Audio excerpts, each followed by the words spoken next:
This is my Alfredo Cabanero with chicken. Like somebody threw up in my mouth. If you've been around here for a while, you've probably noticed something different from last time. Returning viewers might notice that we are filming on location today. You know, production quality and all. That's actually just a lie. That's not true at all. But I did get the next best thing. That's right. We've got a green screen now. This sink over here doesn't even turn on. This bench, well, I can just put my hand right through this bench. This isn't real. This cool chef outfit, also fake. Today we're talking cooking. It's an essential life skill that I thought all very serious adults like me had. That was until I watched Worst Cooks in America. For those of you that have never seen the culinary equivalent of a car crash, I'll lay it out for you. America's Worst Cooks takes 12 of the most unintentionally dangerous individuals in the continental United States and puts them in to one of the most dangerous environments they could possibly be in. The kitchen. The gimmick of the show is that they put these people through a coaching program that turns things like this into something slightly less horrible. Whoever improves the most over the course of filming wins some money. Money to someone, and the winner is... Everyone else, they get executed by firing squad. Do we get it? Great, let's get to business. Before our chefs can start coaching these fumbling goons, we first need to pick our teams. To divide the teams evenly, the first episode of every season is focused around signature dishes. Something that these guys have cooked before for a family member or their partner, and it's usually made them violently ill. And in my opinion, these are the only episodes of the show worth watching. Each contestant gets the chance to show off their cooking skills, or lack thereof, in front of our two chefs by cooking whatever that they think they are best at. Today, we're jumping into the first episode of season 14. Hey y'all, I'm Sarah Harris and I'm from Oklahoma. What are you making? Chocolate gravy and biscuit. Wow. You gonna try some of my gravy? We are off to a bad start. As an Australian, I have no idea what American biscuits and gravy are. These are biscuits. I am willing to bet money in this case that whatever this lady is making is totally incorrect. Boys love to eat. So in order to get married to a cowboy one day, I need to know how to cook some dinner. I have no idea what she just said. I am going to give her the benefit of the doubt and assume that... What are they called? I am going to give her the benefit of the doubt and assume that chocolate gravy and biscuits is some sort of regional delicacy from Oklahoma, like beans on toast.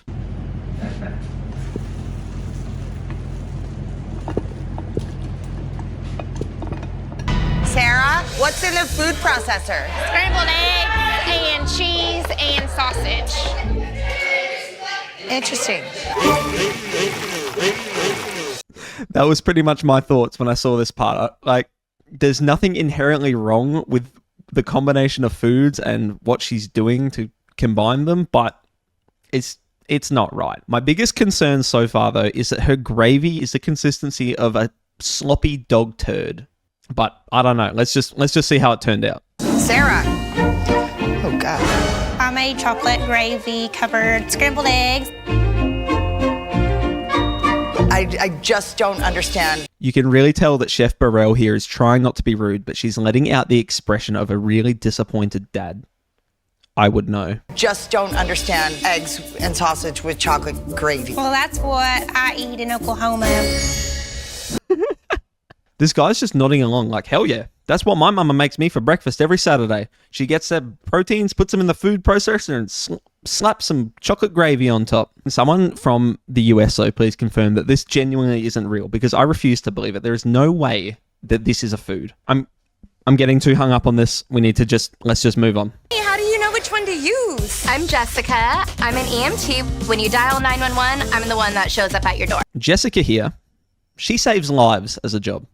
If I have faith in anyone to make something that is at least edible, it's going to be the person that's a qualified paramedic. So my end goal is to be a firefighter. More salt. And my sole purpose... Okay, see? So far, that sounds pretty good. I would eat that. I feel like a ninja. Oh dear. We're in trouble. Do they look like they're kind of cooking? Yes. Thank you. My man over here is like, why God did you put me next to Jessica? Of all people in the world, why is it her? She's just over here doing some weird shit. Pow, pow, pow. I feel like a magic wizard. So, Apart from not having the best knife skills, Jessica's food here, pretty good. I'm going to forgive the fact that she cut up the carrots with a pair of scissors. Not everyone's good at everything, but for the most part, it looks pretty competent. As long as nothing ridiculous happens in the final 10 seconds of the challenge, I think she's going to be the best cook on this show. 10. 9. When in doubt, sprinkle it out. Hello, 911. Yes, it appears that I've been stabbed in the sketchy alley. Yeah, no worries. We sent REMT Jessica. What was your address?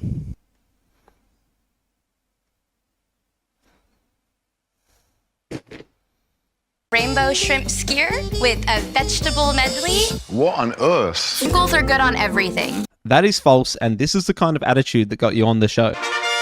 My name is Robbie Durafley. I volunteer in Times Square dressed as Superman. I'm standing in my room, volunteering my time, dressed up as a chef. There's no judgment from me. I would say Superman is my alter ego, because I do wake up in the morning with a curl in my head. No, you don't. There's so much gel in that hair that it's creating a fucking oil slick behind you right now. I'm making salmon with yams and string beans.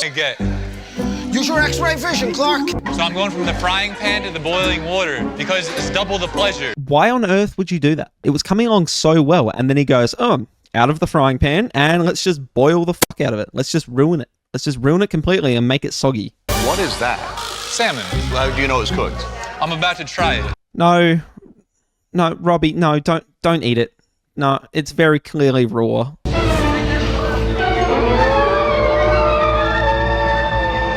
It's not cooked. It's not cooked. Yeah, Robbie, no shit. Helen Keller could have identified that was raw.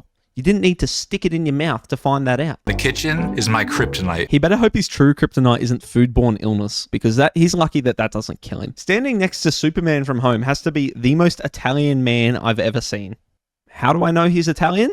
Well, How about some oil? We'll make it slippery.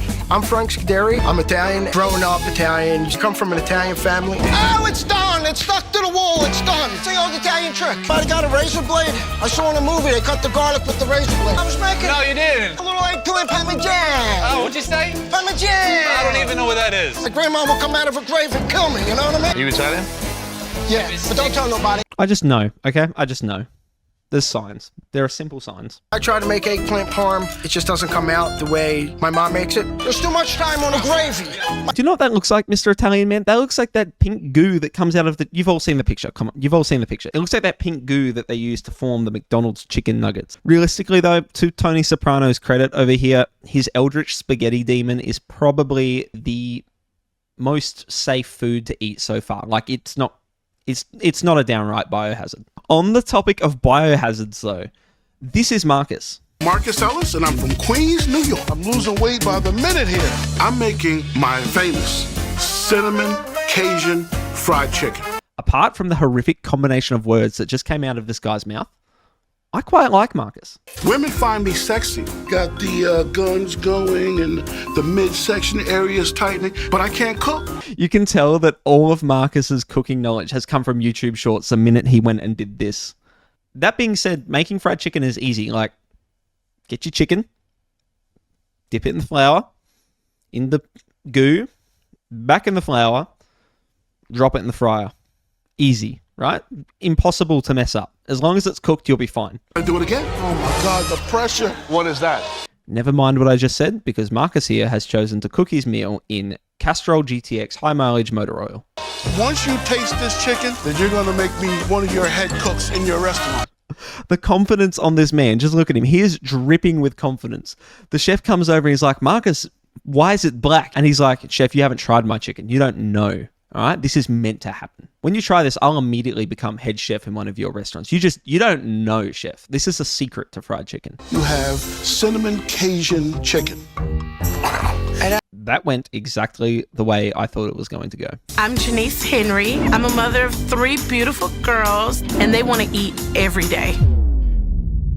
Every day. That's really weird because I only feed my 2 kids on Mondays and Thursdays. I think my food is great. I don't know why people won't eat my food. This is usually a bad sign. Whenever someone confidently declares that they think that they are great at something, there's a 99.999999% chance that they are in fact not great at said thing. It's just a fact. It is undisprovable. It is undisprovable. What are you making? The spinach carbonara Alfredo. Carbonara and Alfredo are two very different dishes. I told you so. I told you all.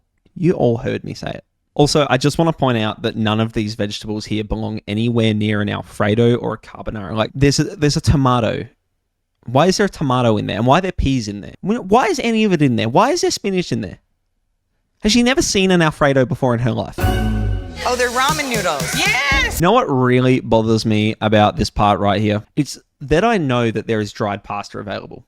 There are spaghetti noodles there. There are fettuccinis. There's several adjacent pastas. She didn't need to use ramen, but she walked past them and went, nope, I'm making a conscious decision to put ramen in my Alfredo carbonara monstrosity that I'm just making up as I go along. I would like to offend the Italians and the Japanese in one meal. Chef Burrell's face really just says it all. She's standing there like, no, that's great. Yeah, that's fantastic. How old are your kids? 2, 4, and 9. Do they like this? Yeah. They will go to bed early rather than eat dinner. I'm surprised they haven't decided to run away from home because their mother insists on putting fucking tomatoes and peas in their chicken Alfredo. This is my Alfredo carbonara with chicken. Like somebody threw up in my mouth. Yeah, Janice, you deserve that. I don't even feel bad. Janice sucks in the comments, please. Fucking fuck Janice. Next up, we have a recurring character in what I'm going to call the No Life Skills Cinematic Universe. My name is Kimberly D. Worthy. Oh, I need to go back to the gym. You may remember me from Worst Bakers in America. Sour cream and cream cheese. That's pretty much the same thing, right? No. You know what? We're just going to move on. I'm Copen Combs, and I'm from Stillwater, Oklahoma. He's from Oklahoma too. No way. That means that before, when he was nodding along like this to Samantha's chocolate gravy and biscuits and sausages and eggs, that he's like, yeah, I know what that is. That's a thing. My mum cooks me that. Like, that's delicious. I love it. It's awesome. That means it must actually be a real thing. My friends call me the Sunshine Pumper. They call you the what? My dad taught me a whole lot about drinking, a little bit about loving, but not a dang thing about cooking.